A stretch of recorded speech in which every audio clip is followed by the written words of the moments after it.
तो देखो बच्चों, आज हमें क्या पढ़ाई करनी है।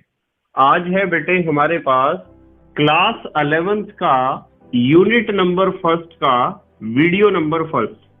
जी हाँ बच्चों, आज हम स्टार्ट करने जा रहे हैं क्लास 11th का सिलेबस एनसीईआरटी के अनुसार। तो आज हमारे पास यूनिट नंबर फर्स्ट का वीडियो नंबर फर्स्ट है और देखते हैं आज का हमारा टारगेट क्या है। आज का हमारा टारगेट है बेटे यूनिट नंबर फर्स्ट, जिसका नाम है रसायन की कुछ मूल अवधारणाएं या some basic concepts of chemistry. तो इस चैप्टर में हम पढ़ेंगे रासायनिक विज्ञान के कुछ बेसिक कंसेप्ट्स, कुछ मूल अवधारणाएं। और आज के वीडियो में हमारा टारगेट होगा नंबर 1 पर हम पढ़ेंगे रसायन विज्ञान किसे कहते हैं या केमिस्ट्री किसे कहते हैं, क्या मतलब होता है केमिस्ट्री का, और ये केमिस्ट्री शब्द कहाँ से आया है, कहाँ से लिया गया है। ठीक है बेटे। नंबर 2 पे हम डिस्कस करेंगे कि पदार्थ किसे कहते हैं या द्रव्य किसे कहते हैं या मैटर किसे कहते हैं। तो नंबर 2 पे हमें डिस्कस करना है कि पदार्थ का क्या मतलब होता है, किसे कहते हैं पदार्थ। आप पदार्थ भी कह सकते हो, आप द्रव्य भी कह सकते हो, आप मैटर भी कह सकते हो। तो हम बात करेंगे पदार्थ के बारे में। और नंबर 3 पर हम बात करेंगे बेटे पदार्थ का वर्गीकरण या क्लासिफिकेशन ऑफ मैटर के बारे में, कि पदार्थों का वर्गीकरण हम किन किन आधारों पर कर सकते हैं, या फिर द्रव्य का वर्गीकरण हम किन किन आधारों पर कर सकते हैं। उसके बाद हम बात करेंगे बेटे पदार्थ का भौतिक वर्गीकरण या फिजिकल क्लासिफिकेशन ऑफ मैटर। तो आज का हमारा मेन टारगेट रहेगा पदार्थ का भौतिक वर्गीकरण या फिजिकल क्लासिफिकेशन ऑफ मैटर, अर्थात भौतिक अवस्था के आधार पर पदार्थ या द्रव्य कितने प्रकार के होते हैं। ठीक है बेटे।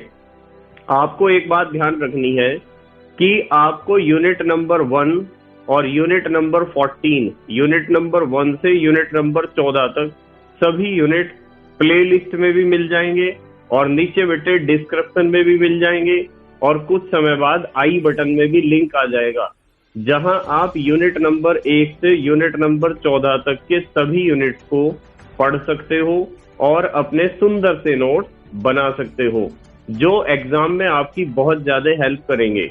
और तो बेटे आज हमें स्टार्ट करना है क्लास 11th का पहला यूनिट, जिसका नाम है रसायन की कुछ मूल अवधारणाएं। तो हम यहाँ लिखते हैं क्लास 11th का unit number first, class 11th का यूनिट नंबर फर्स्ट, और यूनिट का नाम है रसायन की कुछ मूल अवधारणाएं, रसायन की कुछ मूल अवधारणाएं, या आप कह सकते हो some basic concepts of chemistry. तो ये है बेटे क्लास 11th का यूनिट नंबर फर्स्ट और यूनिट का नाम है रसायन की कुछ मूल अवधारणाएं या some basic concepts of chemistry. तो इसमें हमें बेटे सबसे पहले पढ़ना है कि रासायनिक विज्ञान का क्या मतलब है, रसायन विज्ञान का क्या मतलब है, या केमिस्ट्री का क्या मतलब है, कहां से केमिस्ट्री शब्द को लिया गया है। तो सबसे पहले हम अपने सब्जेक्ट के बारे में ही बात करेंगे। सबसे पहले हम बात करेंगे बेटे कि रसायन विज्ञान का क्या अर्थ होता है। तो हम यहाँ लिखते हैं रसायन विज्ञान, या रसायन विज्ञान को आप रासायनिक विज्ञान भी कहते हो, आप रासायनिक विज्ञान भी कह सकते हो रसायन विज्ञान को, या फिर हम इंग्लिश में इसे कहते हैं केमिस्ट्री। क्या कहते हैं बेटे? केमिस्ट्री कहते हैं। तो आपको पता होना चाहिए कि रसायन विज्ञान या रासायनिक विज्ञान या केमिस्ट्री का क्या मतलब है। इसका मतलब पता क्या है बेटे? मान लो आपके पास कोई पदार्थ है चाहे वो पदार्थ ठोस है, द्रव है या गैस है, उस पदार्थ के गुणों का अध्ययन करना है। किसका अध्ययन करना है? गुणों का। उसकी संरचना का अध्ययन करना है, उसके संगठन का अध्ययन करना है, उसके द्वारा दिखाई जाने वाली रासायनिक अभिक्रियाओं का अध्ययन करना है। तो ये सभी अध्ययन, क्या क्या अध्ययन बेटे? कि उसमें कौन कौन से गुण हैं, उसकी संरचना कैसी है, उसका संगठन क्या कैसा है, अर्थात वो किन किन अवयवों से मिलकर बना है, इसे ही तो कहोगे आप संगठन। और वो कौन कौन सी रासायनिक अभिक्रियाएं दिखाता है। इन सभी बातों का अध्ययन विज्ञान की जिस शाखा में हम करते हैं, उस शाखा को हम कहते हैं रसायन विज्ञान। क्या कहते हैं बेटे? रसायन विज्ञान। तो आपको ये 4 बातें ध्यान रखनी है। वैसे रसायन विज्ञान की और भी बहुत सारी परिभाषाएं वैज्ञानिकों द्वारा दी गई हैं, पर यह परिभाषा बहुत मुख्य है और इस परिभाषा का हमें सबको पता होना चाहिए। ठीक है बेटे? तो हम लिखते हैं परिभाषा, लिखते हैं रसायन विज्ञान से ही लिखते हैं। देखो बेटे, रसायन विज्ञान कोमा विज्ञान की, रसायन विज्ञान की वह शाखा है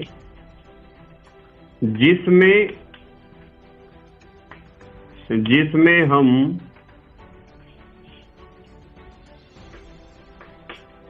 पदार्थ के गुणों, कोई भी पदार्थ है उसके गुणों का अध्ययन करेंगे, पदार्थ के गुणों, कोमा संरचना कि उसकी बनावट कैसी है, पदार्थ की संरचना का अध्ययन करेंगे, कोमा संगठन कि वो कौन कौन से अवयवों से मिलकर बना है, कौन कौन से घटक उसके अंदर हैं, संगठन एवं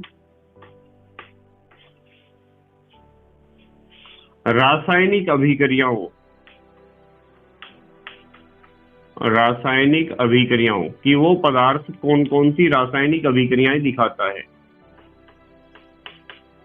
रासायनिक अभिक्रियाओं का अध्ययन करते हैं। ठीक है बेटे? का अध्ययन करते हैं। तो हमने क्या लिखा है? हमने लिखा है कि रसायन विज्ञान की वह शाखा है जिसमें हम पदार्थ के गुणों, संरचना, संगठन एवं रासायनिक अभिक्रियाओं का अध्ययन करते हैं। तो हमें इन 4 चीजों का अध्ययन यदि करना हो तो हम रासायनिक विज्ञान के अंतर्गत ही करेंगे। इन 4 चीजों के अध्ययन को ही हम कहते हैं रासायनिक विज्ञान। ठीक है बेटे? वैसे रासायनिक विज्ञान की और भी बहुत सारी परिभाषाएं हैं। जैसे एक परिभाषा बहुत प्रचलित है कि dancing and jumping of electron is called as chemistry, कि इलेक्ट्रॉन का नाचना और कूदना ही रासायनिक विज्ञान है। क्योंकि रासायनिक विज्ञान में सारा खेल बेटे इलेक्ट्रॉन का ही है, और जब सारा खेल इलेक्ट्रॉन का है तो इलेक्ट्रॉन का इधर से उधर जाना, एक परमाणु से दूसरे परमाणु की तरफ जाना, 2 परमाणुओं के बीच में इलेक्ट्रॉनों की साझेदारी होना। ठीक है? तो इलेक्ट्रॉनों का सारा खेल होने के कारण इलेक्ट्रॉन का इधर उधर जाना, नाचना, कूदना ही केमिस्ट्री है। ये भी परिभाषा कुछ वैज्ञानिकों द्वारा बताई गई है, पर हमारी एनसीईआरटी की बुक में जो परिभाषा प्रिंट है उस परिभाषा को हमें याद रखना है कि किसी भी पदार्थ के गुणों का अध्ययन करना, उसकी संरचना का अध्ययन करना, उसके संगठन का अध्ययन करना और उसके द्वारा दिखाई जाने वाली रासायनिक अभिक्रियाओं का अध्ययन करना, इसे कहते हैं रासायनिक विज्ञान। ठीक है बेटे? तो ये हुआ रासायनिक विज्ञान। अब देखो, एक बात मैं आपको बताता हूं, एक हेडिंग लिखते हैं, चलो नोट, एक बहुत अच्छी बात सीखते हैं। देखो बेटे, एक बात आपको ध्यान रखनी है कि ये जो केमिस्ट्री शब्द है ना, ये जो केमिस्ट्री शब्द है, ये केमिस्ट्री शब्द कहां से आया है? ये केमिस्ट्री शब्द आया है मिस्र देश के प्राचीन नाम से। ऐसा माना जाता था कि केमिस्ट्री की शुरुआत मिस्र देश से ही हुई है। मिस्र माने इजिप्ट, मिस्र को इजिप्ट भी कहते हैं। तो केमिस्ट्री शब्द कहां से आया है बेटे? मिस्र देश के प्राचीन नाम, मिस्र देश के प्राचीन नाम केमिया से। ठीक है, तो यदि आपसे कोई पूछता है कि केमिस्ट्री शब्द कहां से लिया गया है, तो आपको ध्यान रखना है कि केमिस्ट्री शब्द मिस्र देश के प्राचीन नाम केमिया से लिया गया है। ये मिस्र देश को इजिप्ट भी कहते हैं, ये बात भी आपको पता होनी चाहिए। अच्छा चलो एक बात और बताता हूं बहुत अच्छी। हमें ये बात तो पता चल गई कि केमिस्ट्री शब्द कहां से आया है, मिस्र देश के प्राचीन नाम केमिया से आया है। ऐसा इसलिए किया गया है कि ऐसा माना जाता है वैज्ञानिकों के द्वारा कि केमिस्ट्री की जो शुरुआत हुई थी वो मिस्र देश में ही हुई थी, इजिप्ट में ही हुई थी, केमिया में ही हुई थी। यदि मैं मिस्र बोलता हूं, यदि मैं इजिप्ट बोलता हूं, यदि मैं केमिया बोलता हूं, तो आपको समझ जाना चाहिए कि ये तीनों नाम एक ही देश के हैं। जैसे हमारे देश का नाम भारत भी है, हमारे देश का नाम हिंदुस्तान भी है, हमारे देश का नाम इंडिया भी है। ठीक है बेटे, इसी तरह मिस्र देश के भी 3 नाम थे, इनमें प्राचीन नाम था केमिया, और केमिया से ही आया है केमिस्ट्री। इसका कारण मैंने आपको बता दिया कि वैज्ञानिकों का मानना था कि केमिस्ट्री की शुरुआत मिस्र देश से ही हुई है। अब आपको ध्यान रखना है एक वैज्ञानिक का नाम, वैज्ञानिक का नाम है लेवोइजर। क्या नाम है बेटे? लेवोइजर, LAVOISIER। ये जो लेवोइजर हैं इन्हें लेवोशिए भी लिखा जाता है, लेवोशिए। हिंदी में लेवोशिए लिखते हैं और इंग्लिश में लिखते हैं लेवोइजर। लेवोइजर को आपको ध्यान रखना है कि इनका बहुत ज्यादा योगदान रहा है रासायनिक विज्ञान के क्षेत्र में, बहुत ज्यादा योगदान रहा है। तो इसलिए आपको लेवोइजर का नाम ध्यान रखना है, और इन्हें कहा जाता है, इन्हें कहते हैं हम फादर ऑफ मॉडर्न केमिस्ट्री। इन्हें फादर ऑफ मॉडर्न केमिस्ट्री हम कहते हैं, यानी कि रसायन विज्ञान के पिता, आधुनिक रसायन विज्ञान के पिता। तो आपको ध्यान रखना है लेवोइजर का नाम, और हिंदी में इन्हें लिखते हैं लेवोशिए। क्या लिखते हैं? लेवोशिए, फादर ऑफ मॉडर्न केमिस्ट्री, आधुनिक रसायन विज्ञान के पिता। चलो अच्छा, एक और बहुत इंटरेस्टिंग साइंटिस्ट है, आपने पहले भी बहुत नाम सुना होगा, एक वैज्ञानिक का नाम बर्जीलियस। नाम सुना होगा बर्जीलियस। ठीक है बेटे, देखो बर्जीलियस का योगदान लेवोइजर से भी ज्यादा रहा है। बर्जीलियस ने स्टार्टिंग में बहुत ज्यादा बढ़ाया है रसायन विज्ञान को, और रसायन विज्ञान के क्षेत्र में शुरुआती योगदान जो था वो बर्जीलियस का ही था। बर्जीलियस के बाद लेवोइजर आए और इन्होंने बहुत अच्छे अच्छे प्रयोग करे, बहुत अच्छे अच्छे नियम दिए, खोज की। इसलिए लेवोइजर को हम कहते हैं फादर ऑफ मॉडर्न केमिस्ट्री। पर इनसे पहले बहुत योगदान दिया था बर्जीलियस ने रासायनिक विज्ञान के क्षेत्र में, तो इसलिए हम बर्जीलियस को कहते हैं ग्रैंड फादर ऑफ केमिस्ट्री। हम कहते हैं ग्रैंड फादर ऑफ केमिस्ट्री। ये चीज आप ध्यान रखोगे ना। ग्रैंड फादर किसे कहते हैं पता है? दादा। ग्रैंड फादर का मतलब दादाजी। तो यदि कोई पूछता है आपसे कि केमिस्ट्री के पिताजी कौन है, आधुनिक रसायन विज्ञान के पिताजी कौन है, तो आप बताओगे लेवोइजर, या हिंदी में लिखते हैं लेवोशिए। और यदि कोई आपसे पूछता है कि रसायन विज्ञान के दादाजी कौन है या पितामह कौन है, दादाजी कहो या पितामह कहो या ग्रैंडफादर कहो, तीनों बातों का एक ही मतलब है। तो आप किस वैज्ञानिक का नाम बोलोगे? बर्जीलियस का। ध्यान रखोगे ना ये बात। तो अब आपको पता चल गया है कि रासायनिक विज्ञान का क्या मतलब होता है, और रासायनिक विज्ञान के पिता किसे माना जाता है, और रासायनिक विज्ञान के पितामह किसे माना जाता है। ये बातें आपकी समझ में आ गई होंगी। चलो बेटे, ये तो था थोड़ा सा इंट्रोडक्शन। अब हम मूव करते हैं अपने अगले टॉपिक पर, जिसे कहते हैं पदार्थ। पदार्थ के बारे में अध्ययन करेंगे। बेटे पदार्थ को हम द्रव्य भी कह सकते हैं। क्या कह सकते हैं? द्रव्य, या इंग्लिश में हम कहते हैं मैटर। तो पदार्थ कह दो, या द्रव्य कह दो, या मैटर कह दो, तीनों बातों का एक ही मतलब होता है। और आपने class 5th, 6th, 7th, 8th, 9th और 10th इन सब में पदार्थों के बारे में पढ़ा है। आपको पता है कि पदार्थ वह होता है जो कुछ स्थान घेरता है। पता है ना, जिस भी वस्तु ने कुछ भी स्थान घेर रखा है तो आपको समझ जाना चाहिए कि वो पदार्थ है। तो ध्यान रखना है कि पदार्थ वह है जो कुछ स्थान घेरता है, और पदार्थ वह है जिसमें कुछ द्रव्यमान होता है। क्या होता है? द्रव्यमान। और पदार्थ वह है जिसका अनुभव हम अपनी इंद्रियों द्वारा कर सकते हैं। इंद्रियां, जिन्हें आप कहते हो ज्ञानेंद्रियां, जैसे आंख, नाक, कान, जीभ, त्वचा, ये 5 ही तो ज्ञानेंद्रियां होती हैं बेटे हमारे अंदर। आंख, नाक, कान, जीभ और त्वचा। तो इन 5 ज्ञानेंद्रियों से जिस भी वस्तु का अनुभव हम कर सकते हैं या करते हैं, वो होता है पदार्थ, वो होता है द्रव्य, वो होता है मैटर। ठीक है बेटे? तो यदि आपसे कोई पूछता है पदार्थ, द्रव्य या मैटर का क्या मतलब है, तो हम लिखते हैं क्या मतलब है बेटे? पदार्थ वह है या वह होता है, ऐसे लिखते हैं। चलो, पदार्थ वह होता है जो कुछ स्थान घेरता है, जो कुछ स्थान घेरता है।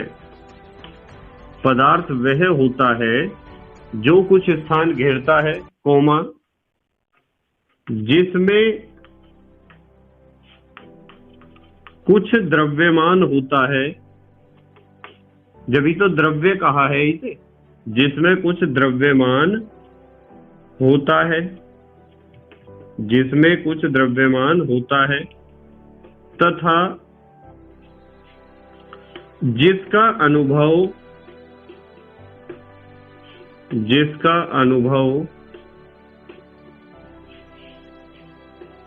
हम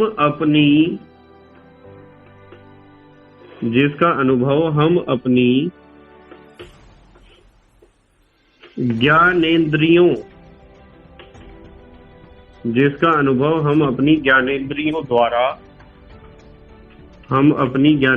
द्वारा कर सकते हैं। हम अपनी ज्ञानेंद्रियों द्वारा कर सकते हैं, मतलब हम अनुभव कर सकते हैं कि ये पदार्थ है या नहीं। जैसे इसके कुछ एग्जाम्पल लिखते हैं। चलो उदाहरण, जैसे मैं आपको कहूं चौक, तो चौक से तो मैं लिख ही रहा हूं बोर्ड पर, तो चौक एक पदार्थ है।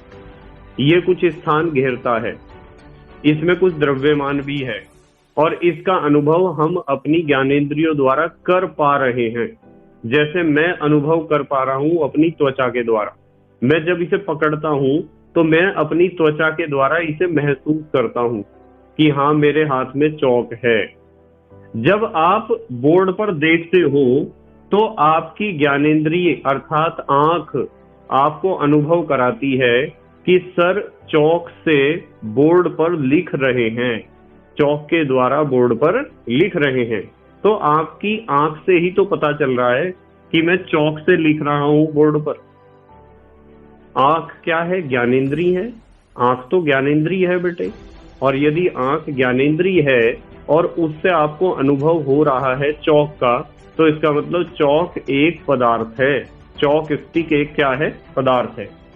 तो चौक एक पदार्थ है क्योंकि इसमें कुछ द्रव्यमान है, कुछ स्थान घेरता है, और इसका अनुभव हम अपनी ज्ञानेंद्रियों द्वारा कर सकते हैं। ठीक है बेटे? जैसे डस्टर हुआ, डस्टर भी एक पदार्थ है, इसमें भी तीनों गुण हैं। ठीक है? इसके अलावा पानी भी एक पदार्थ है, कोमा तेल भी पदार्थ है, कोमा वायु भी पदार्थ है, ऑक्सीजन भी पदार्थ है, कार्बन डाइऑक्साइड भी पदार्थ है, ये लिख दिया एक्सेट्रा। तो ये सब क्या है बेटे, पदार्थ है। हमें पता होना चाहिए कि पदार्थ वह होता है जो कुछ स्थान घेरता है, जिसमें कुछ द्रव्यमान होता है तथा जिसका अनुभव हम अपनी ज्ञानेंद्रियों द्वारा कर सकते हैं। अब आते हैं अगले टॉपिक पर, मूव करते हैं, ध्यान से देखेंगे। अब हम पढ़ेंगे बेटे पदार्थ का वर्गीकरण। पदार्थ का वर्गीकरण, पदार्थ का वर्गीकरण, या हम इसे कह सकते हैं द्रव्य का वर्गीकरण। आप पदार्थ का वर्गीकरण कह सकते हो या फिर द्रव्य का वर्गीकरण भी कह सकते हो, या हम कह सकते हैं classification, classification of matter, classification of matter. तो अब हमें पढ़ना है पदार्थ का वर्गीकरण या द्रव्य का वर्गीकरण या क्लासिफिकेशन ऑफ मैटर, कि पदार्थ को हम किन किन आधारों पर वर्गीकृत कर सकते हैं। ठीक है बेटे, तो आपको एक चीज ध्यान रखनी है कि ये जो पदार्थ होता है ना, पदार्थ, आप पदार्थ कहो या फिर आप कह सकते हो द्रव्य, इसका वर्गीकरण हम दो आधारों पर कर सकते हैं। कितने आधारों पर बेटे? दो आधार पर, दो बेसिस पर हम इसका क्लासिफिकेशन कर सकते हैं पदार्थ का। जो पहला आधार होता है उसे हम कहते हैं भौतिक वर्गीकरण। तो मैं यहां लिखता हूं भौतिक वर्गीकरण। एक तो हम कर सकते हैं पदार्थ का भौतिक वर्गीकरण, नंबर 1 डाल के लिखता हूं, और एक हम कर सकते हैं पदार्थ का रासायनिक वर्गीकरण, रासायनिक वर्गीकरण। तो हम पदार्थ का भौतिक वर्गीकरण भी कर सकते हैं और रासायनिक वर्गीकरण भी कर सकते हैं। ये भौतिक अवस्था के आधार पर होगा और ये होगा रासायनिक गुणों के आधार पर। जल्दी से आप स्क्रीनशॉट लो, फिर हम बात करेंगे इन दोनों के बारे में। ले लिया बेटे स्क्रीनशॉट? ठीक है बेटे। तो बेटे हम सीखेंगे द्रव्य या पदार्थ के वर्गीकरण के बारे में। तो यहां मैं लिखता हूं द्रव्य या पदार्थ, और आपको बताता हूं कि वर्गीकरण के दो आधार अभी हमने सीखे थे। एक तो नंबर 1 पे तो हम पढ़ेंगे पदार्थ का भौतिक वर्गीकरण, कि आप पदार्थ का भौतिक वर्गीकरण कैसे कर सकते हो, या भौतिक वर्गीकरण के आधार पर पदार्थ कितने प्रकार का होता है। और नंबर 2 पर हम सीखेंगे बेटे रासायनिक वर्गीकरण, कि रासायनिक गुणों के आधार पर हम पदार्थ को कितने वर्गों में बांट सकते हैं। तो ये दो प्रकार का वर्गीकरण हमें पढ़ना है, नंबर 1 भौतिक वर्गीकरण और नंबर 2 रासायनिक वर्गीकरण। ध्यान से समझेंगे बेटे। यदि भौतिक वर्गीकरण की बात मैं करूं तो भौतिक वर्गीकरण के आधार पर पदार्थ की 3 अवस्थाएं होती हैं, या पदार्थ 3 प्रकार का होता है। इसमें जो सबसे पहला प्रकार होता है वो होता है ठोस। क्या होता है? ठोस। जैसे मैं आपको कहूं, जैसे लकड़ी क्या होती है? ठोस होती है। नंबर 2 पर होता है द्रव, जैसे पानी। और नंबर 3 गैस, जैसे ऑक्सीजन। तो हमें पता चला है कि भौतिक वर्गीकरण के आधार पर पदार्थों को 3 वर्गों में बांटा गया है, ठोस, द्रव और गैस। ठीक है बेटे। अब आती है बात रासायनिक वर्गीकरण की। यदि हम रासायनिक वर्गीकरण की बात करें तो रासायनिक वर्गीकरण के आधार पर पदार्थों को पुनः 2 भागों में बांटा गया है। रासायनिक वर्गीकरण के आधार पर पदार्थों को पुनः कितने भागों में बांटा गया है बेटे? 2 भागों में।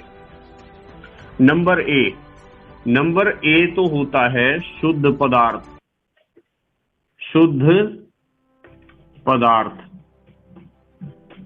और बेटे नंबर बी होता है, यहां लिखते हैं नंबर बी, नंबर बी होता है मिश्रण, मिश्रण या मिक्सचर भी आप इसे कह सकते हो। तो भौतिक वर्गीकरण तो बहुत आसान है। पदार्थ का वर्गीकरण, भौतिक वर्गीकरण और रासायनिक वर्गीकरण।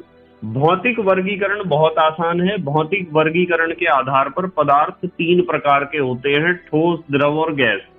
रासायनिक वर्गीकरण के आधार पर पदार्थ 2 प्रकार के होते हैं, शुद्ध पदार्थ और मिश्रण। ये जो शुद्ध पदार्थ है बेटे, शुद्ध पदार्थ को पुनः 2 भागों में बांटा गया है। शुद्ध पदार्थ को पुनः 2 भागों में बांटा गया है। पहला प्रकार होता है तत्व, यहां लिखते हैं हम नंबर 1 तत्व, यहां तो तत्व के बारे में समझेंगे, और यहां नंबर 2 पे हम लिखते हैं बेटे यौगिक। तो यदि आपसे कोई पूछता है कि शुद्ध पदार्थ कितने प्रकार के होते हैं, तो आपको बता देना चाहिए कि शुद्ध पदार्थ होते हैं 2 प्रकार के, तत्व और यौगिक। अब यदि हम तत्व के बारे में बात करें तो तत्व पुनः 3 प्रकार के होते हैं। नंबर ए धातु, जैसे Fe, लोहा एक धातु है। नंबर बी अधातु, जैसे कार्बन एक अधातु है। नंबर सी उपधातु, जैसे जर्मेनियम एक उपधातु है। तो हमें पता चला है रासायनिक वर्गीकरण के आधार पर पदार्थ 2 प्रकार के होते हैं, शुद्ध पदार्थ और मिश्रण। शुद्ध पदार्थ पुनः 2 प्रकार के होते हैं, तत्व और यौगिक। तत्व 3 प्रकार के होते हैं, धातु, अधातु और उपधातु। यदि हम यौगिक की बात करें तो यौगिक के बारे में आपको शायद पता होगा कि यौगिक 2 प्रकार के होते हैं। नंबर ए अकार्बनिक यौगिक, अकार्बनिक यौगिक, जैसे NaCl, नमक। NaCl एक अकार्बनिक यौगिक है। NaCl अकार्बनिक यौगिक क्यों है? क्योंकि इसमें कार्बन नहीं है, इसलिए हम इसे कहेंगे अकार्बनिक यौगिक। नंबर बी कार्बनिक यौगिक, कार्बनिक यौगिक, जैसे C6H12O6, जिसे आप कहते हो ग्लूकोज। इसमें तो कार्बन है। यदि इसमें कार्बन है तो इसे तो बेटे हम कार्बनिक यौगिक कहेंगे या ऑर्गेनिक कंपाउंड कहेंगे। अब आती है बात मिश्रण की। मिश्रण ये लिखा हुआ है ना, मिश्रण। मिश्रण बेटे 2 प्रकार के होते हैं। यदि हम मिश्रण की बात करें, नंबर ए तो होता है, नंबर ए क्या, नंबर 1 लिखो यहाँ, क्योंकि ए और बी तो यही लिख रखा है हमने। एक तो होता है बेटे समांगी मिश्रण, समांगी मिश्रण। जैसे मैं आपको कहूं, समांगी मिश्रण में आपके पास पानी है और पानी में आप घोल दो नमक, तो एक समांगी मिश्रण हमें प्राप्त होगा। इन सारे पॉइंट्स को मैं डिटेल में डिस्कस करूंगा आपके साथ, ठीक है। नंबर 2 पे होता है बेटे विषमांगी मिश्रण, विषमांगी मिश्रण। विषमांगी मिश्रण ऐसा होता है, देखो मैं बताता हूं। जैसे मान लो आपके पास पानी है, ये H2O, ये पानी एक ही तो बात है, और पानी में आपने मिला दिया है रेत। तो पानी और रेत का जो मिश्रण हमें मिलेगा, उस मिश्रण को हम कहेंगे विषमांगी मिश्रण, ठीक है बेटे।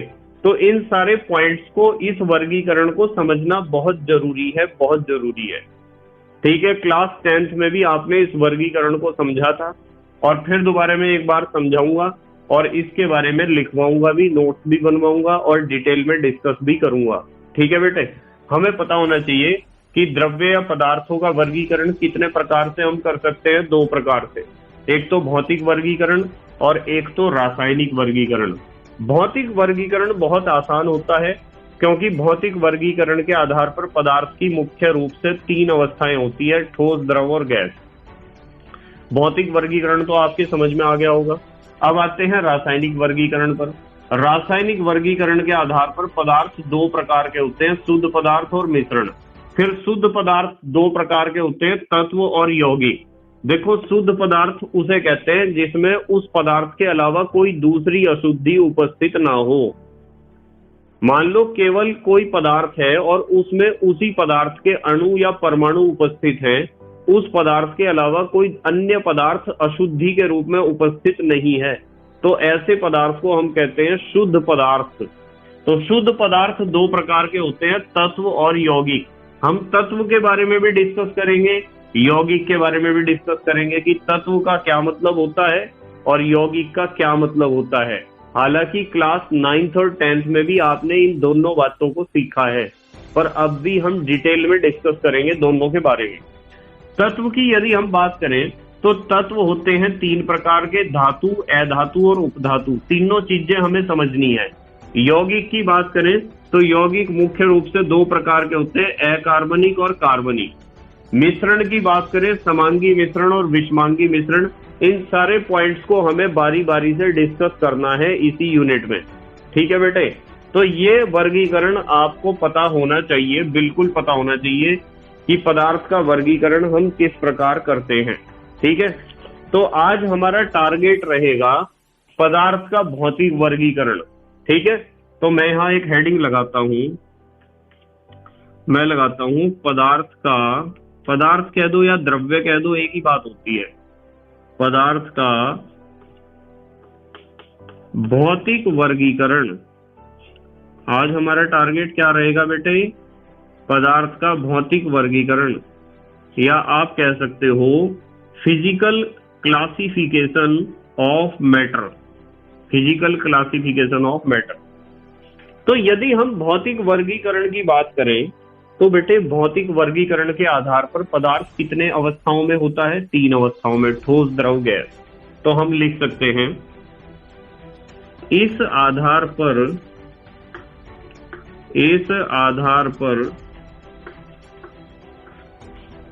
पदार्थ तीन अवस्थाओं में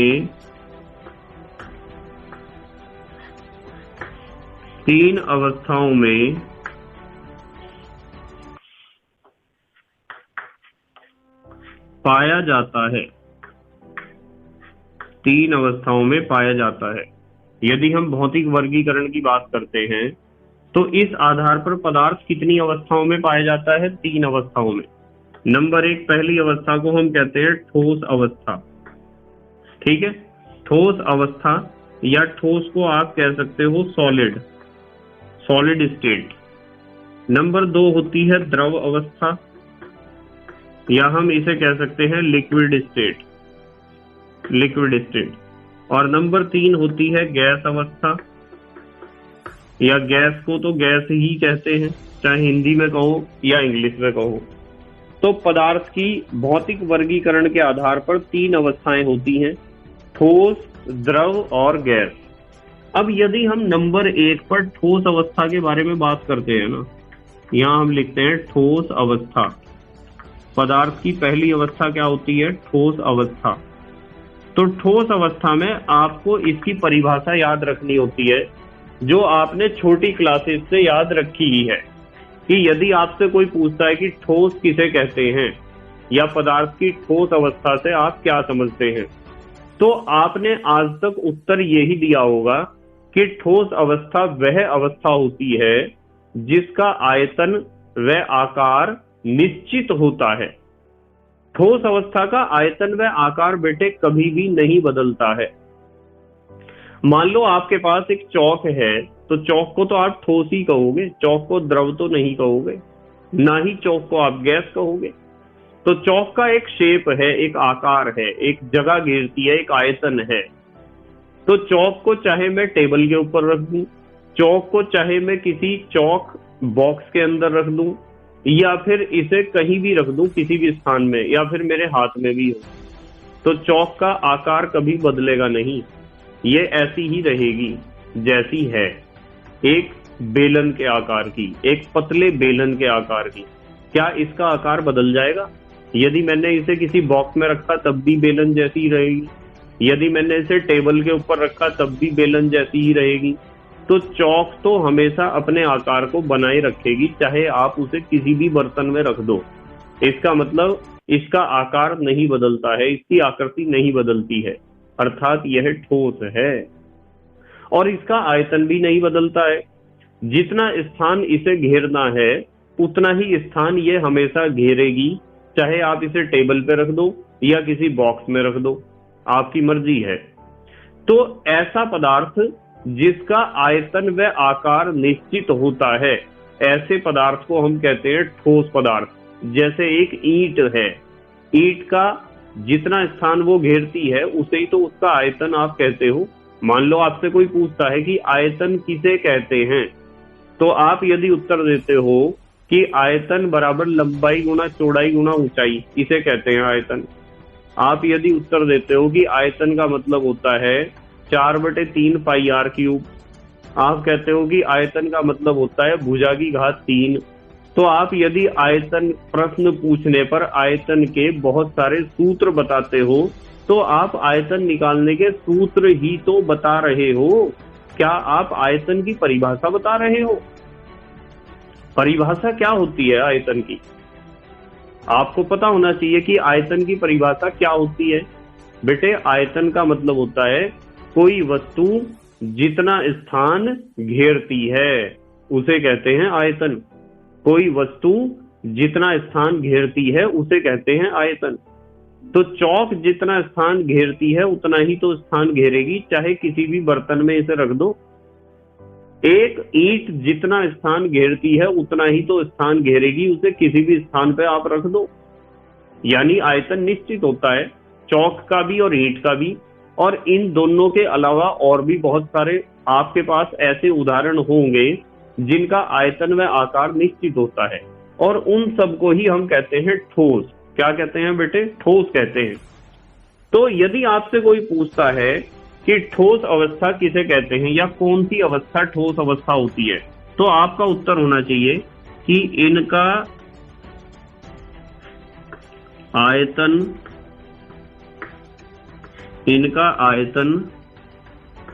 व आकार निश्चित होता है। इनका आयतन व आकार कैसा होता है बेटे? निश्चित होता है। जिसका आयतन व आकार निश्चित होता है उस अवस्था को हम कहते हैं ठोस अवस्था। अब सवाल ये खड़ा होता है कि सर इनका आयतन व आकार निश्चित क्यों होता है? इसका कारण पता क्या है बेटे? इसका कारण है कि ठोस के जो कण होते हैं, चाहे वे अणु हो, चाहे वे परमाणु हो, चाहे वे आयन हो, ठोस के कण बहुत पास पास होते हैं। और ठोस के कण यदि बहुत पास पास हैं तो उनके बीच लगने वाला आकर्षण बल बहुत अधिक होता है। और यदि उनके बीच लगने वाला आकर्षण बल बहुत अधिक होगा और वे बहुत पास पास होंगे, तो वे केवल और केवल अपने स्थान पर कंपन कर सकते हैं। और यदि केवल अपने स्थान पर कंपन कर सकते हैं ऐसे, तो उनका आयतन और आकार तो निश्चित होगा ही। कोई भी छोड़ के नहीं भाग सकता है अपने पदार्थ को, कोई भी कण। और ऐसा भी नहीं हो सकता है कि जैसे आप क्लास में बैठे हुए हो और आपका मन कर रहा है कि आप अपनी एक सीट से उठो और दूसरे सीट पे जाके बैठ जाओ। ठोस के कण बेचारे ऐसा भी नहीं कर सकते हैं। ठोस के कण तो इस तरीके से बैठे हुए हैं जैसे एक बस है और उस बस की कैपेसिटी है 50 आदमियों को बिठाने की, और कंडक्टर ने और ड्राइवर ने उस बस में बिठा रखे हैं 100 आदमी। तो कुछ तो बैठे होंगे, जिस सीट पे 3 को बैठना था उस पे 4 बैठे होंगे, और जो खाली जगह पड़ी हुई है उसमें भी बहुत सारे आदमी खड़े हुए होंगे। तो कैपेसिटी तो थी उस बस की 50 आदमियों की और बिठा दिए उसमें 100 आदमी। तो कुछ बैठे कुछ खड़े, खचाखच भरी हुई है बस। तो जब बस, आपकी जो ट्रैवलिंग बस होती है, जब वो खचाखच भरी हुई होती है, तो क्या आप अपनी जगह से दूसरी जगह पर आसानी से जा सकते हो? नहीं जा सकते। आप वहां फंसे हुए खड़े हुए होंगे कहीं ना कहीं, और सिर्फ अपनी जगह हिल सकते हो, इसके अलावा कुछ और नहीं कर सकते। कि आपका मन कर रहा है कि यार मैं तो ड्राइवर के पास जाके बैठूंगा और वहां देखूंगा कि कितना मजा आता है बस चलाने में। ऐसा आप नहीं कर सकते हो, क्योंकि बस खचाखच भरी हुई है। समझ में आती है ना बात? तो इनका आयतन व आकार निश्चित इसीलिए होता है क्योंकि इनके कण सबसे अधिक समीप होते हैं। सबसे अधिक का मतलब क्या है? सबसे अधिक का मतलब द्रव से भी ज्यादा और गैस से भी ज्यादा समीप होते हैं। तो हम यहां लिख सकते हैं क्योंकि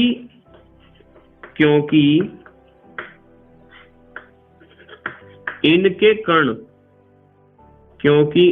कण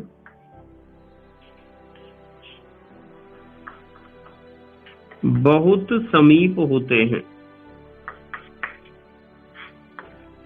बहुत समीप यानी बहुत पास पास। ऐसे भी लिख सकते हो आप कि इनके कण बहुत अधिक पास पास होते हैं। तो जब इनके कण बहुत पास पास होते हैं तो ये कण केवल कंपन कर सकते हैं। अतः इनके कण केवल क्या कर सकते हैं बेटे? इनके कण केवल कंपन कर सकते हैं, यानी अपने स्थान पर थोड़ा बहुता हिल सकते हैं। अपने स्थान को छोड़ नहीं सकते हैं बिल्कुल भी, और सीमा से बाहर नहीं निकल सकते हैं बिल्कुल भी। ठीक है। और जब कण पास पास होते हैं ना, तो उनके बीच लगने वाला आकर्षण बल भी बहुत अधिक होता है।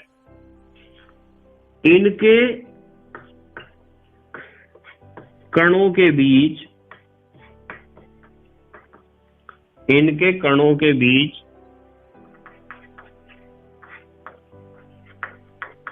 लगने वाला आकर्षण बल, इनके कणों के बीच लगने वाला आकर्षण बल बहुत अधिक होता है। आकर्षण बल बहुत अधिक होगा जब ही तो एक दूसरे को पकड़ के रखेंगे, और जब एक दूसरे को पकड़ के रखेंगे तभी तो इनका आयतन और आकार निश्चित है। बहुत मजबूती से पकड़ के रखेंगे। और एग्जाम्पल तो आप बता ही सकते हो, जैसे लकड़ी, बर्फ, ईंट हो गया। ईंट भी समझाया था, यहां लिख देते हैं एग्जाम्पल। जैसे लकड़ी एक ठोस पदार्थ है, और बर्फ भी, और ईंट भी। ऐसे बहुत सारे एग्जाम्पल आप लिख सकते हो ठोस पदार्थों के। तो आपको पता होना चाहिए कि ठोस पदार्थ की खासियत यह है कि आयतन और आकार कैसा होता है? निश्चित। क्यों होता है? क्योंकि इनके कण बहुत समीप हैं, और कण समीप होने के कारण केवल कंपन कर सकते हैं, और कणों के बीच लगने वाला आकर्षण बल बहुत ज्यादा है। तो ये तीन फैक्टर ऐसे हैं जो आयतन और आकार को निश्चित बनाते हैं।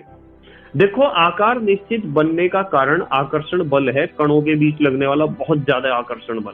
ये तो आकार को बदलने नहीं देता है। और आयतन का कारण होता है कि मान लो कोई कण अपने पदार्थ की सीमा को छोड़कर बाहर चला जाएगा, जब ही तो आयतन घटेगा। और यदि कोई पदार्थ की सीमा को छोड़कर बाहर नहीं जाता है, वो पदार्थ की सीमा के अंदर ही रहते हैं सारे कण, तो आयतन कभी भी नहीं बदलेगा। ठीक है बेटे, जल्दी से स्क्रीनशॉट लो। अच्छा, अगली बात करेंगे ठोस अवस्था के बाद द्रव अवस्था की। ले लिया बेटे स्क्रीनशॉट? ठीक है बेटे। देखो बेटे, यदि हम बात करते हैं ठोस की, तो ठोस का चित्र मैं ऐसा बना सकता हूं जैसा आपने पढ़ा है अब तक। कि मान लो ये ठोस पदार्थ का कोई टुकड़ा है, और इसमें ठोस के कण उपस्थित हैं कुछ इस तरीके से। ये ठोस के कण उपस्थित हैं। ठीक है बेटे। तो ठोस के कण बहुत पास पास होते हैं, बहुत ही पास पास, लगभग एक दूसरे से सटे हुए होते हैं। ऐसे होते हैं ठोस के कण।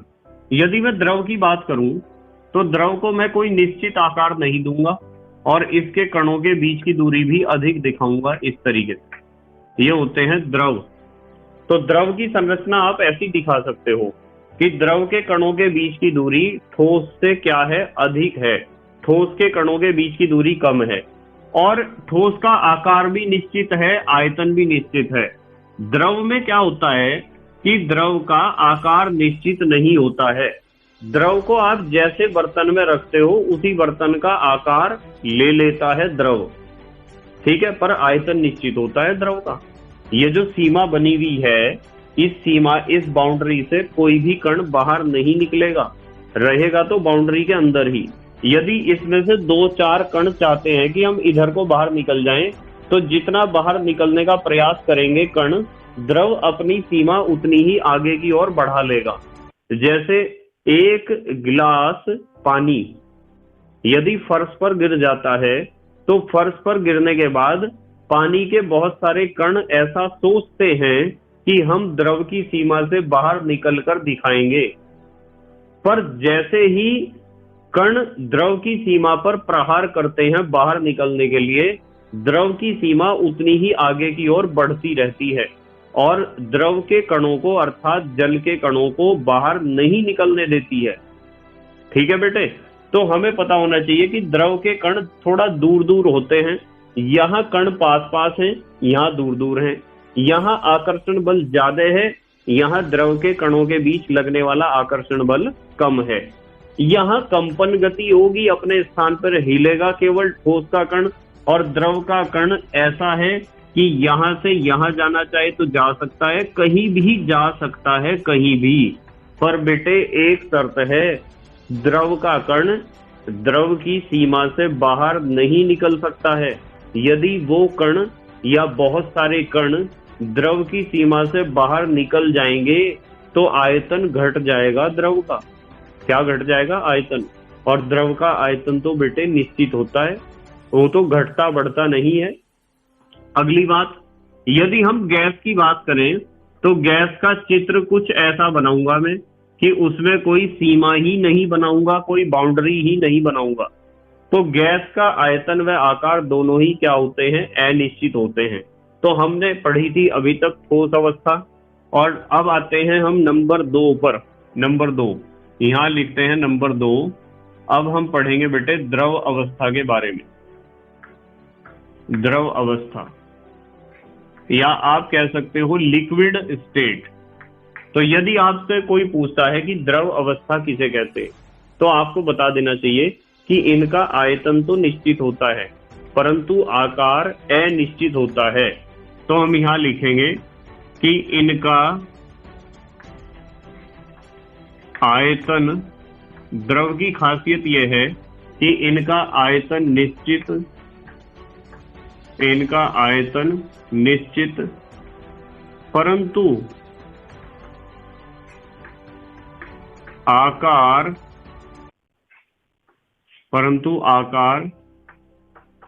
अनिश्चित होता है। आकार अनिश्चित होता है। अब देखो एक बात सीखते हैं, यहां लिखते हैं क्योंकि।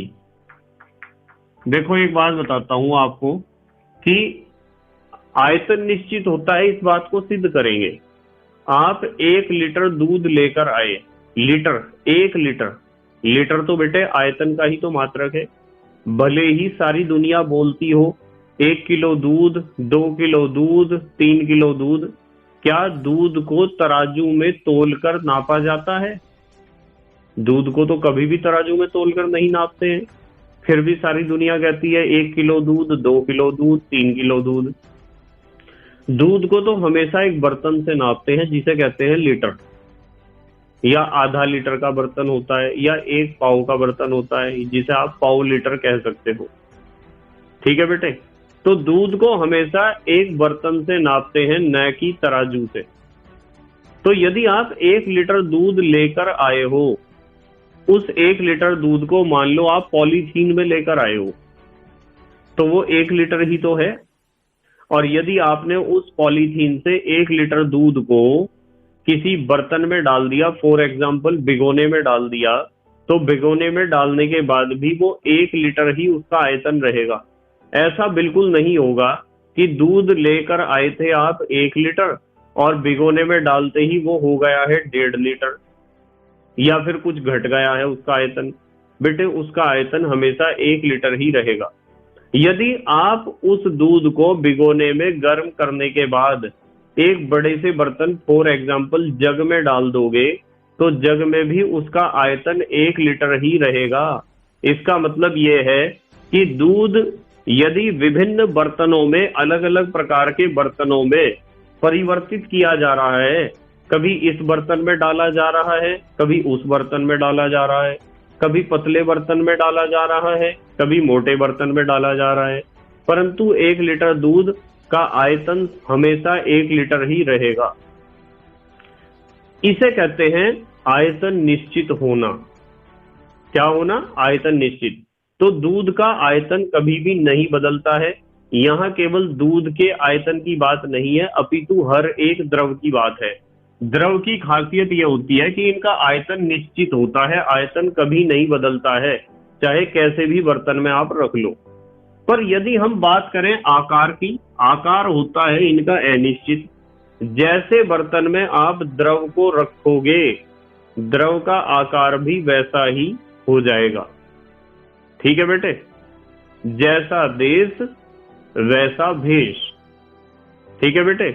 देखो, जैसे एक एग्जांपल बताता हूं आपको। आप जब 1 लीटर दूध लेकर आए थे, तो 1 लीटर दूध उस दूध वाले ने, अर्थात जो भी जहां से भी आप लेके आए, फॉर एग्जांपल किसी डेयरी से लेके आए आप, डेयरी से जब 1 लीटर दूध लाए, तो वो 1 लीटर दूध उसके लीटर वाले बर्तन में था।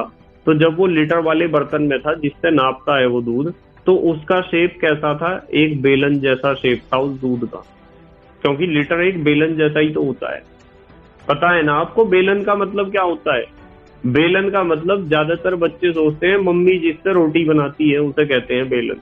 हाँ, वो भी एक बेलन है, पर मेरा चौक भी एक बेलन है, और दूध का वो लीटर वाला बर्तन भी एक बेलन है। ठीक है? वो बेलनाकार है। बेलन ऐसा ही तो होता है, आपने पढ़ा है ना क्लास 10th में और क्लास 9th में और क्लास 6, 7, 8 में आपने मेंसुरेशन पढ़ी है। मेंसुरेशन में ऐसी आकृति पढ़ी है, इसे कहते हैं बेलन। और ऐसी आकृति वाली बहुत सारी वस्तुएं दैनिक जीवन में उपयोग हम करते हैं, और उन सभी वस्तुओं को हम बेलन कह सकते हैं। क्या कह सकते हैं बेटे? बेलन। तो हमारा दूध का बर्तन भी क्या है? एक बेलन है। तो जब दूध उस लीटर वाले बर्तन में था, तो दूध का आकार कैसा था? बर्तन जैसा था, यानी बेलनाकार। जब उस दूध को एक पॉलीथीन में डाल दिया गया है, 1 लीटर दूध को, तो अब पॉलीथीन में डालने के बाद उसका आकार क्या अब भी बेलनाकार है? पॉलीथीन में डालने के बाद तो उसका आकार पॉलीथीन जैसा हो जाएगा, जैसा पॉलीथीन का शेप है ऐसा हो जाएगा। तो बताओ, आकार बदला है या नहीं बदला है? आयतन तो 1 लीटर ही है अब भी, पर उसका आकार तो बदल गया है। और यदि उस पॉलीथीन से मैं दूध को घर लाके भिगोने में डाल दूं, तो वो भिगोने जैसा ही आकार ले लेगा। यदि मैं उसे जग में डाल दूं, तो जग जैसा ही आकार ले लेगा। और यदि उस 1 लीटर दूध को आप किसी बॉटल में डाल दो, तो वो 1 लीटर दूध बॉटल जैसा ही आकार ले लेगा। इसका मतलब यह है कि द्रव की खासियत यह होती है कि जैसा बर्तन होता है वैसा ही आकार ले लेता है द्रव। इसलिए हम कहते हैं द्रव का आकार कैसा होता है? अनिश्चित। कैसा होता है बेटे? अनिश्चित होता है। अब इसका कारण पता क्या है? इसका कारण यह है कि इसके जो कणों के बीच की दूरी है वो ठोस से अधिक होती है, और बीच की दूरी अधिक है तो ये स्वतंत्र रूप से गति कर सकते हैं, पर सीमा के अंदर। गतिशील है, सीमा के अंदर है। तो हम लिखेंगे क्योंकि इनके कणों के बीच की दूरी, कणों के बीच की दूरी किससे अधिक होती है? ठोस से, ठोस के कणों से लिख दो चाहे, या ठोस से अधिक होती है। अधिक होती है।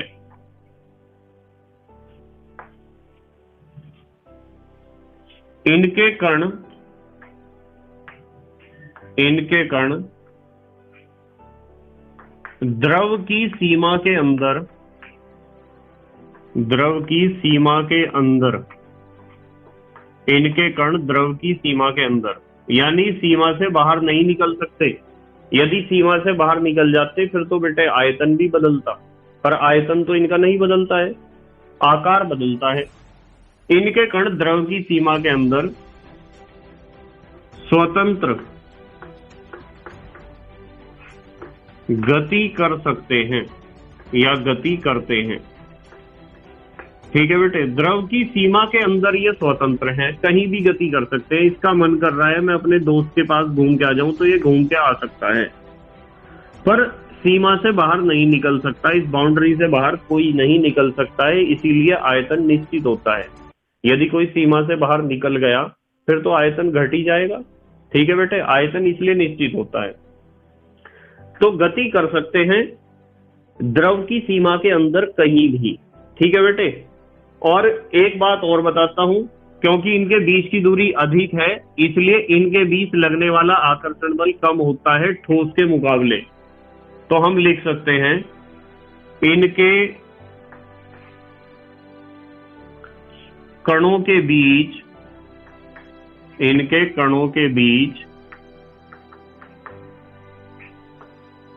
लगने वाला आकर्षण बल, कणों के बीच लगने वाला आकर्षण बल,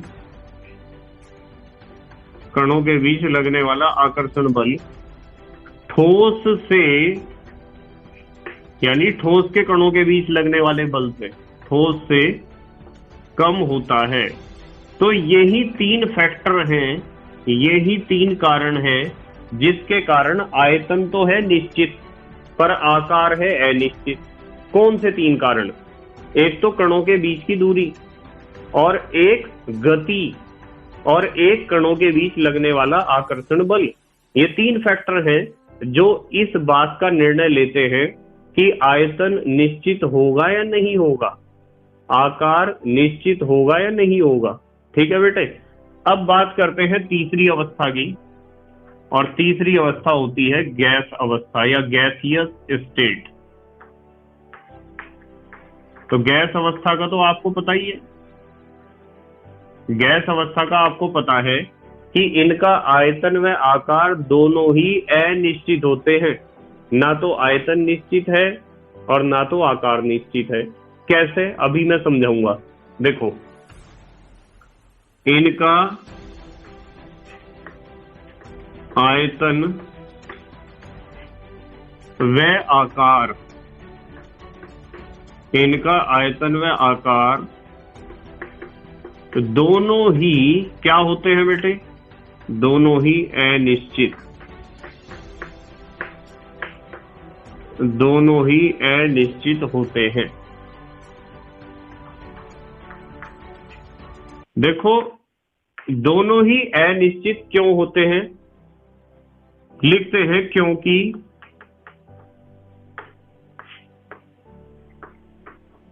इनके कणों के बीच की दूरी,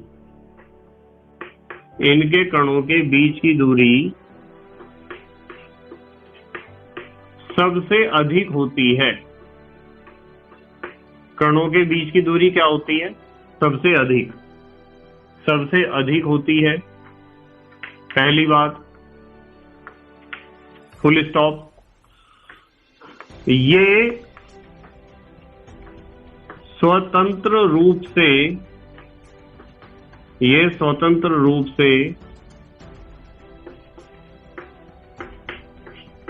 कहीं भी गति कर सकते हैं, यानी इनकी कोई सीमा भी नहीं होती है, कोई बाउंड्री भी नहीं होती है कि बाउंड्री से बाहर निकलना या नहीं। देखो, यहां तो मैंने बाउंड्री बनाई है, यहां भी बाउंड्री बनाई है। क्या मैंने गैस में बाउंड्री बनाई है? नहीं बनाई है, क्योंकि गैस की कोई बाउंड्री, कोई सीमा, कोई लिमिट होती ही नहीं है। तो हमने लिखा है ये स्वतंत्र रूप से कहीं भी गति कर सकते हैं, कोई लिमिट नहीं है, कोई सीमा भी नहीं है। ठीक है बेटे, और एक बात आपको ये ध्यान रखनी है कि इनके बीच, इनके कणों के बीच, ऐसे लिखते हैं, इनके कणों के बीच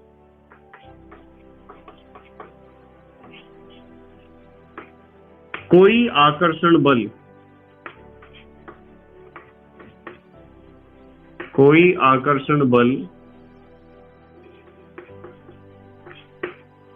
नहीं होता है, अर्थात इनके कणों के बीच कोई आकर्षण बल लगता ही नहीं है, जब तो ये पूर्ण रूप से स्वतंत्र हैं।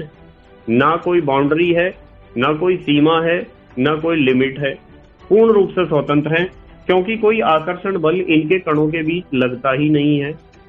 तो यहाँ आपके दिमाग में क्वेश्चन आ रहा होगा कि सर इनका आयतन आप कैसे कह रहे हो कि आयतन निश्चित नहीं होता है। देखो मैं बताता हूं आपको। मान लो मैं आपको यूं कह दूं कि मेरे पास एक समतल मेज है, एक टेबल है, इस टेबल का टॉप है ये, और इस पे मैंने रख दिया एक लकड़ी का गुटका। ध्यान से समझना बिल्कुल, ये लकड़ी का गुटका है, और मैं आपको कह रहा हूं कि इस लकड़ी के गुटके का आयतन घटा के दिखाओ आप। क्या आप इसका आयतन घटा सकते हो? तो आप कहोगे कि सर हाँ शायद हम प्रयास कर सकते हैं। तो आप क्या करोगे, इसे ऊपर से दबाओगे, ऐसे ही तो दबाओगे। जब आप इसे ऊपर से दबाओगे तो क्या लकड़ी का गुटका दब जाएगा? क्या ईंट दब जाएगा? क्या चौक दब जाएगा? शायद ऐसा हो सकता है कि टूट जाए, पर दबेगा नहीं। यदि ये दब जाएगा तो इसका आयतन आप घटा दोगे।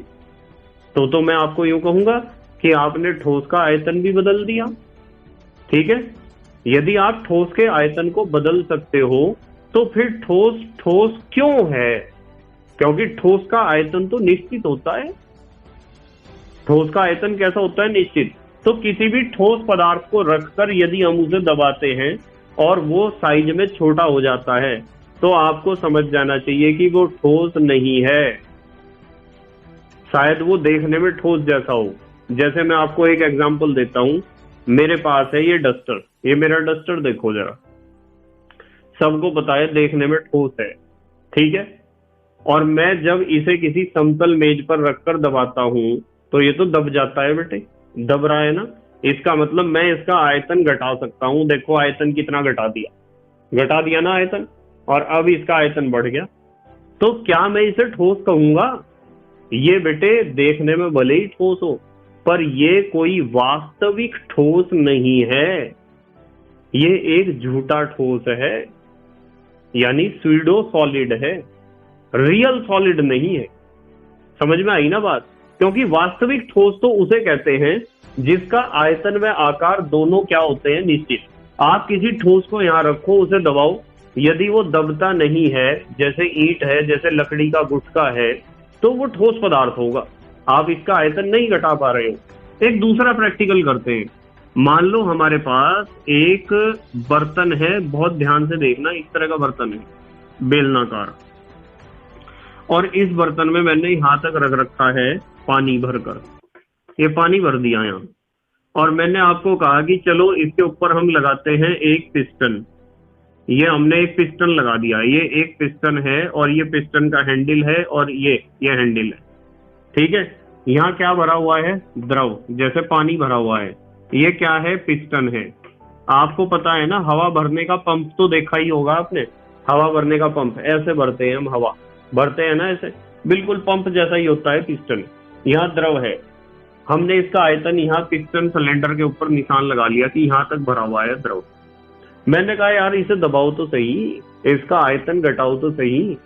तो क्या आप इसे दबाकर इसके ऊपर पिस्टन का दाब बढ़ाकर क्या द्रव के आयतन को आप घटा दोगे? आप नहीं घटा सकते हो, चाहे कितना ही दबा देना, आयतन नहीं घटेगा, बिल्कुल भी नहीं घटेगा। इसका मतलब द्रव का आयतन कैसा होता है? निश्चित होता है द्रव का आयतन। देखो हमने द्रव में लिखा है आयतन निश्चित, तो ठोस का आयतन भी निश्चित है। ठोस को आप नहीं दबा पा रहे हो, उसका आयतन नहीं घटा पा रहे हो। यदि हम द्रव की बात करें तो द्रव को भी हम नहीं दबा पाते हैं, उसका आयतन भी हम नहीं घटा पाते हैं, चाहे आप कितना भी बाह्य बल उसके ऊपर लगा दो। ठीक है बेटे, थोड़ा ध्यान से समझना है। टेम्परेचर में कोई चेंज नहीं होना चाहिए, ताप नहीं बदलना चाहिए। जब आप दाब बढ़ाओगे, यदि आप ताप को परिवर्तित करते हो तो आयतन बदलेगा, पर हम बाह्य दाब की बात कर रहे हैं। समझ में आती है ना बात? अब ताप परिवर्तन करने से द्रव के आयतन में किस किस तरीके से और क्या क्या चेंजेस आते हैं, ये सारी बात हम रासायनिक विज्ञान में ही पढ़ेंगे अपने सिलेबस में। ठीक है बेटे, चलो अगला तीसरा प्रैक्टिकल करते हैं। मान लो मेरे पास एक इसी तरह का सिलेंडर है और इस सिलेंडर में मैंने यहां तक भर रखी है गैस। क्या भर रखी है? गैस। और ऊपर लगा दिया है पिस्टन, और पिस्टन का ये हैंडल है, और मैंने आपको कहा है इसमें क्या भर रखा है? गैस भर रखा है। तो मैंने कहा कि यार दबाओ तो सही, पिस्टन को दबाओ तो सही। तो आप पिस्टन को दबा दोगे, और जब आप पिस्टन को दबाओगे तो क्या गैस का आयतन घटेगा? कुछ बच्चे कूद कर जवाब देंगे हाँ जी घटेगा, बिल्कुल घटेगा। तो इसका मतलब गैस का आयतन निश्चित नहीं होता है। गैस को आप दबाकर उसके आयतन को घटा सकते हो, उसके कणों के बीच की दूरी को घटा सकते हो। ठीक है, समझ में आई बात? जरा ध्यान से समझना। मान लो मेरे पास गैस का सिलेंडर है जो घर में हम यूज करते हैं एलपीजी खाना बनाने के लिए। बहुत ध्यान से समझना पड़ेगा, ठीक है? किसी ऐरे गहरे नत्थू खैरे की समझ में आने वाला नहीं है, थोड़ा ध्यान से समझो। मान लो हमारे पास जो गैस का सिलेंडर है उसमें हमने जब उसे खरीदा है तो उसमें मान लो 16 लीटर गैस है। तो ये गैस का सिलेंडर है, इस तरह का होता है गैस का सिलेंडर, और इसमें कितनी गैस है? 16 लीटर इसमें गैस है। कितनी गैस है बेटे? 16 लीटर। तो यदि इसमें 16 लीटर गैस है तो क्या 16 लीटर गैस इस पूरे सिलेंडर में नहीं आ रही होगी? पूरे सिलेंडर में ये गैस भरी हुई है, ठीक है? जब पूरा एक इसका वजन हमने नाप लिया, मान लो 16 किलो वजन है इसका, मान लो हमने वजन नाप लिया, इसका वजन 16 किलो है गैस का, सिलेंडर को घटा के।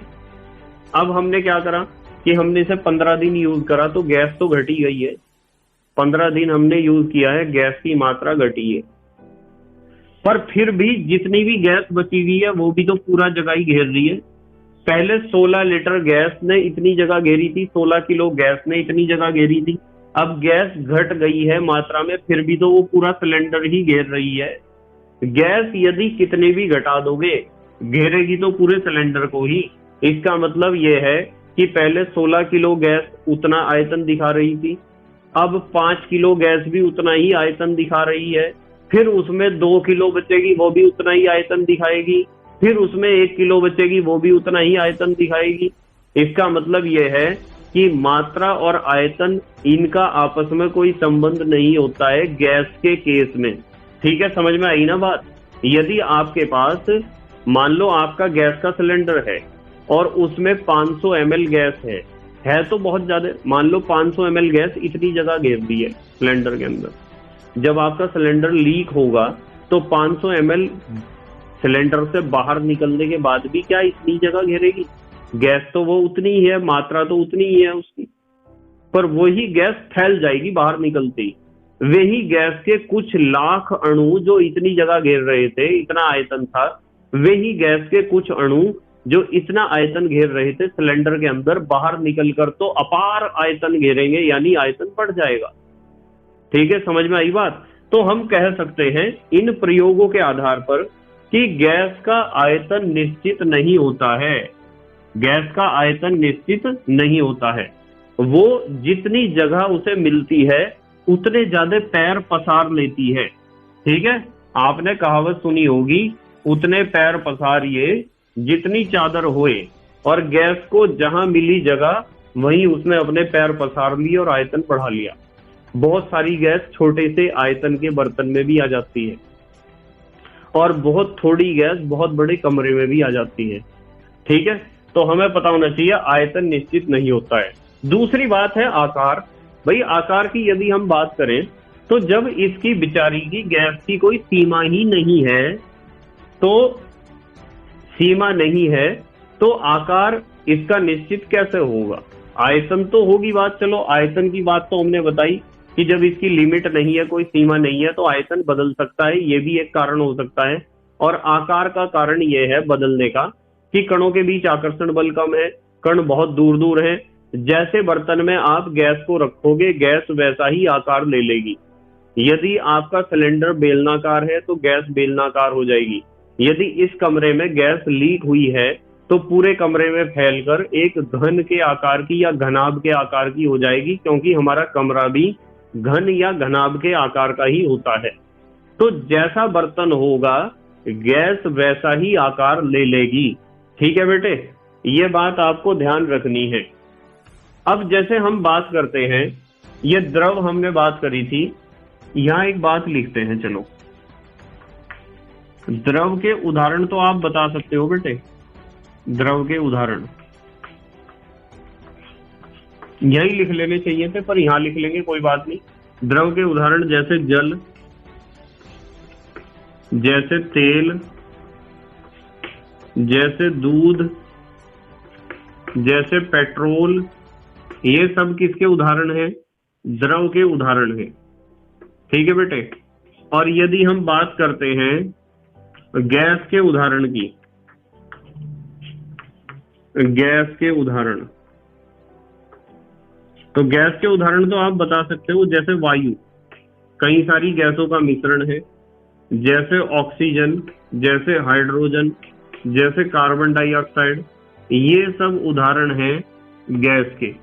तो हमें ठोस, द्रव और गैस की ये बेसिक बातें पता होनी चाहिए। ठीक है बेटे। अच्छा, आपको एक बहुत अच्छी बात बताता हूं। चलो, यहाँ एक हेडिंग लिखते हैं, नोट।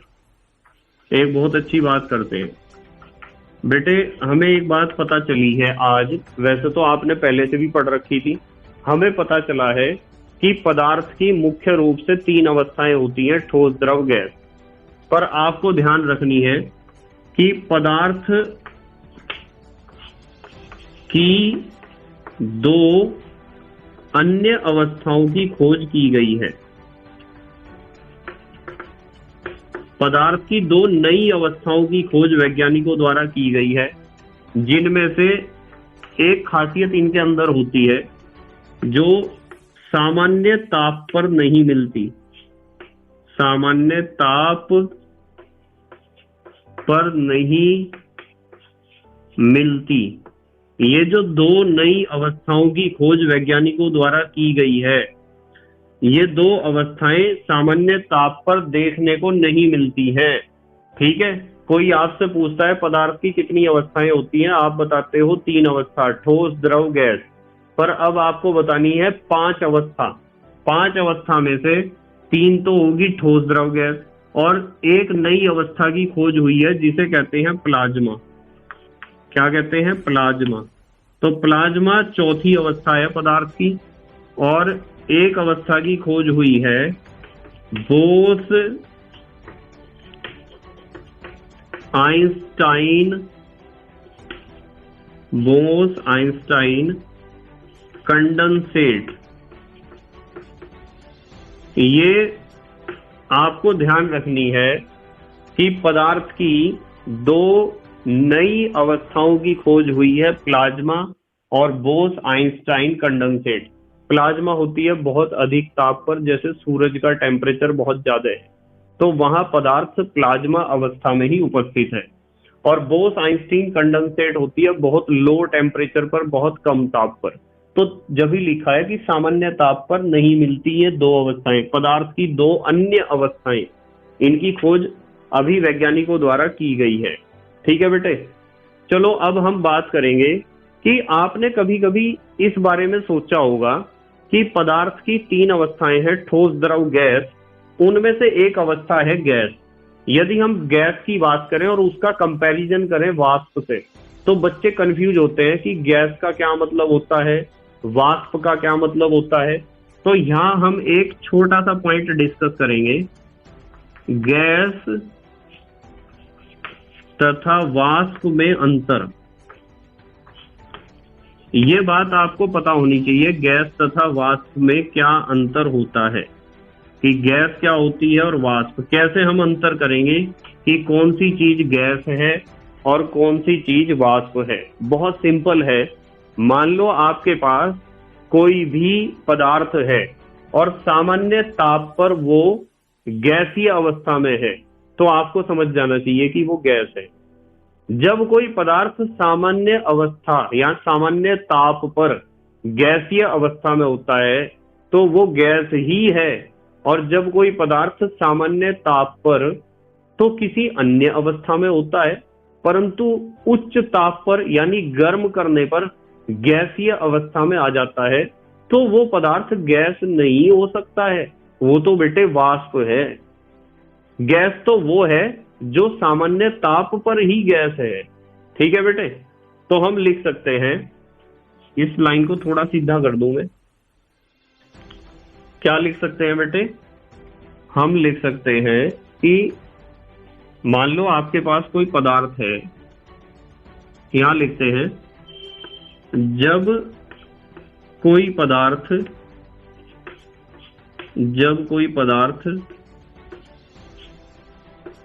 सामान्य ताप पर, जब कोई पदार्थ सामान्य ताप पर गैसीय अवस्था में, सामान्य ताप पर गैसीय अवस्था में पाया जाता है, सामान्य ताप पर गैसीय अवस्था में पाया जाता है, तो वह गैस कहलाता है, तो वह गैस कहलाता है। गैस हम उसे कहेंगे जो सामान्य ताप पर गैसीय अवस्था में हो, परंतु यदि कोई पदार्थ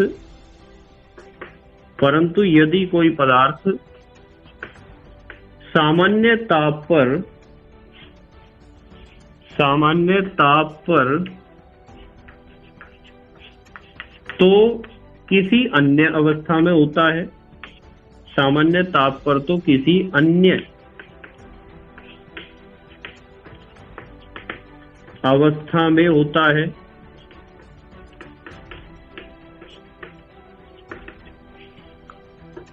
परंतु गर्म करने पर लिख दो या उच्च ताप पर लिख दो, गर्म करने पर गैसीय अवस्था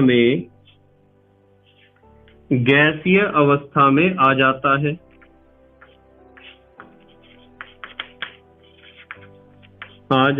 या बदल जाता है, तो वह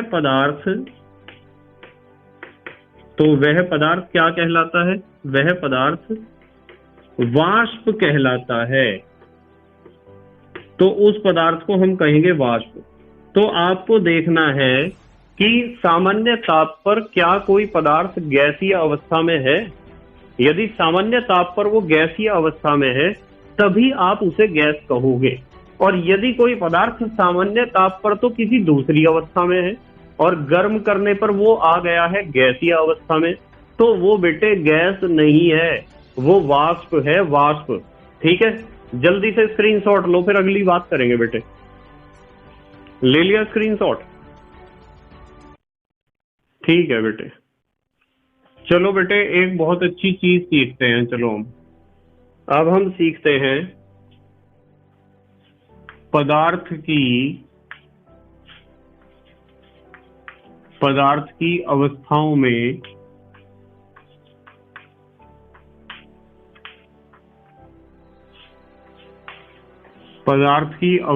में अंतः परिवर्तन।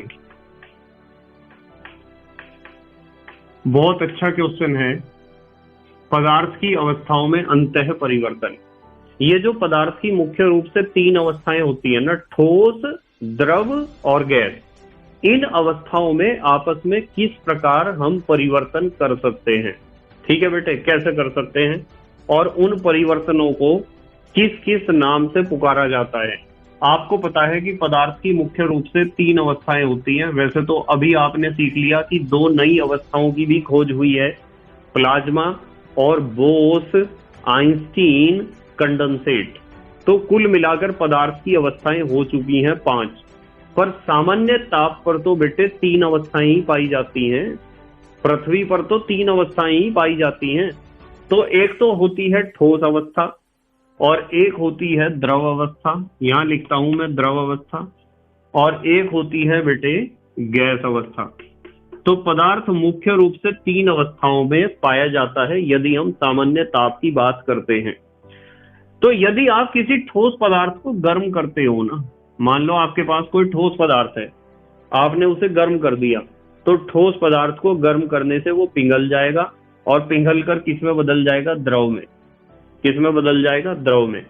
और इस घटना को हम कहते हैं गलन। क्या कहते हैं? गलन। इस घटना को हम गलन कहते हैं।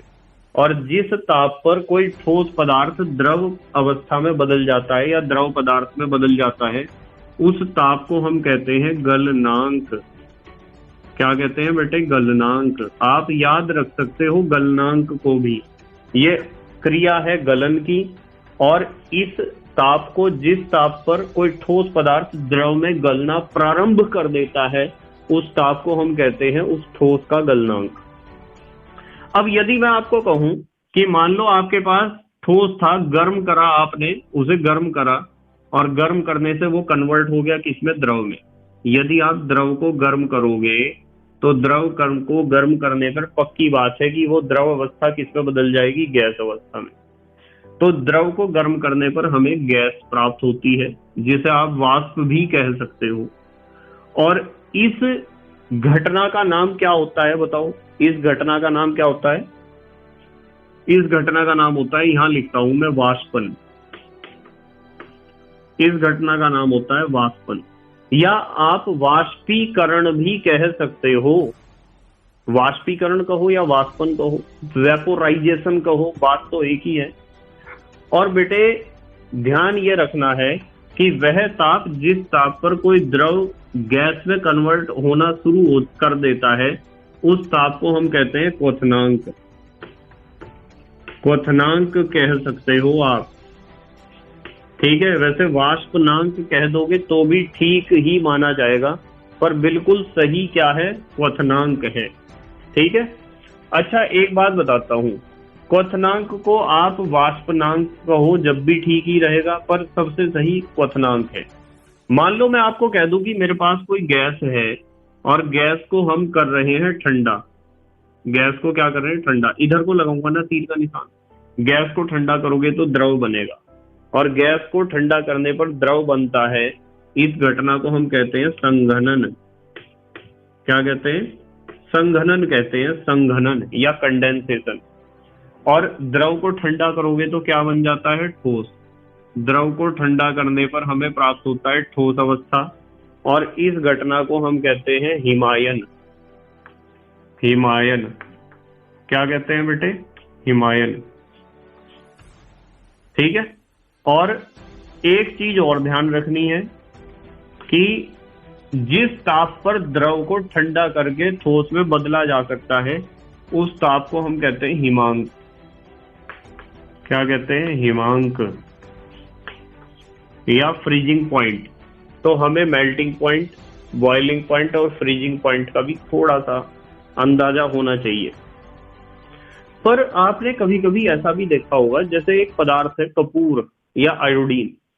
कपूर या आयोडीन की खासियत यह है कि वे ठोस अवस्था में पाई जाती हैं, और ठोस अवस्था से गर्म करने पर सीधा गैस में कन्वर्ट हो जाते हैं। सीधा गैस में, मतलब कहने की बात यह है कि ठोस को आपने गर्म करा, ठोस को तो द्रव में बदलना चाहिए था, और द्रव को गर्म करने पर गैस में बदलना चाहिए था। पर कपूर और आयोडीन ऐसे हैं कि ठोस अवस्था में पाए जाते हैं, और जब हम उन्हें गर्म करते हैं तो वो द्रव में ना बदलकर सीधे गैस में बदल जाते हैं। तो इस घटना को हम कहते हैं ऊर्ध्वपातन। क्या कहते हैं बेटे? ऊर्ध्वपातन। यहां लिखता हूं ऊर्ध्वपातन। इस घटना को क्या कहते हैं? हम ऊर्ध्वपातन कहते हैं। यह होता है ऊर्ध्वपातन, या इंग्लिश में इसे कहते हैं सब्लिमेशन। अच्छा, यदि इसका अपोजिट हो जाए कि मान लो गैस है, गैस को ठंडा करा आपने और सीधा किस में बदल गया? ठोस में। वैसे गैस को ठंडा करने पर द्रव बनना चाहिए था, द्रव को ठंडा करने पर ठोस बनना चाहिए था, पर यदि गैस को ठंडा करने पर वो सीधा ही ठोस में कन्वर्ट हो जाता है, तो इस घटना को हम कहते हैं प्रति ऊर्ध्वपातन। प्रति ऊर्ध्वपातन या एंटी सब्लिमेशन। तो ये होता है प्रति ऊर्ध्वपातन। तो ये चीजें हमें पता होनी चाहिए। ये कुल मिलाकर कितने प्रोसेस हैं? ये कुल मिलाकर है 6 प्रोसेस। कितने हैं? 6। किस तरह? सबसे पहला प्रोसेस क्या है बताओ? सबसे पहला प्रोसेस है ठोस बदलता है किसमें? ठोस बदलता है द्रव में। पहला तो ये हो गया। दूसरा, द्रव बदल सकता है किसमें? ठोस में। तो 2 प्रोसेस तो ये हुए, देखो, ठोस द्रव में और द्रव ठोस में। तीसरा प्रोसेस, द्रव बदल सकता है किसमें? द्रव बदल सकता है गैस में। और चौथा प्रोसेस, गैस बदल सकता है किसमें? द्रव में। तो 4 तो ये हुए बेटे, चारों के नाम आपको बता दिए गए। और 5वां हुआ कि ठोस बदल सकता है सीधा कौन सी अवस्था में? गैस अवस्था में। और छठा प्रोसेस बताया कि गैसीय अवस्था भी सीधी बदल सकती है ठोस अवस्था में, यानी ऊर्ध्वपातन और प्रति ऊर्ध्वपातन। ठीक है। ठोस का द्रव में बदलना, ठोस का द्रव में बदलना गलन, द्रव का ठोस में बदलना हिमायन। हिमायन शब्द आया हिम से, हिम माने बर्फ, हिम माने क्या होता है? बर्फ। द्रव बदल सकता है गैस में, वाष्पन, और गैस बदल सकता है द्रव में, संघनन। ठोस बदल सकता है गैस में, ऊर्ध्वपातन, और गैस सीधा बदल सकता है ठोस में, प्रति ऊर्ध्वपातन। इन सभी प्रोसेस का आपको नाम पता होना चाहिए। ठीक है बेटे। अब हमारे देश के प्यारे प्यारे बच्चे जल्दी से स्क्रीनशॉट लेंगे प्यारे प्यारे नोट्स बनाने के लिए और एग्जाम में प्यारे प्यारे अंक प्राप्त करने के लिए। ठीक है बेटे, ले लिया स्क्रीनशॉट? ठीक है। तो बेटे आपको एक बात ध्यान रखनी है कि आपको डिस्क्रिप्शन में पीडीएफ नोट्स का लिंक भी मिल जाएगा। वैसे सबसे अच्छा रहता है कि आप अपने आप लिख कर, स्क्रीनशॉट लेकर या पोज करके लिखो और अपने आप अपने हाथ से लिखे गए नोट्स बनाओ, वो सबसे अच्छे रहते हैं। पर यदि कुछ बच्चे आलसी हैं तो उन्हें डिस्क्रिप्शन में पीडीएफ नोट्स का लिंक भी मिल जाएगा। वहां से आप किसी भी यूनिट का कोई भी वीडियो उठा सकते हो और उसे प्रिंट आउट उसका निकाल सकते हो। ठीक है बेटे। बस उम्मीद है कि आज का टॉपिक आपके समझ में आया होगा कि हमने आज क्या डिस्कस किया है। रासायनिक विज्ञान का क्या मतलब होता है, पदार्थ का क्या मतलब होता है, पदार्थ का वर्गीकरण हम किस आधार पर कर सकते हैं, और भौतिक वर्गीकरण के आधार पर पदार्थ की कितनी अवस्थाएं हैं। 2 नई अवस्थाओं की खोज भी हुई है, और इन 3 अवस्थाओं ठोस, द्रव और गैस में किस तरीके से हम अंतः परिवर्तन करते हैं। और इसके अलावा हमने सीखा था गैस और वाष्प में क्या अंतर होता है। ठीक है बेटे। और आपको बस मेहनत और ईमानदारी से पढ़ाई करनी है और सब्जेक्ट को समझना है। ठीक है बेटे। तो thank you very much for watching this video. Okay, bye.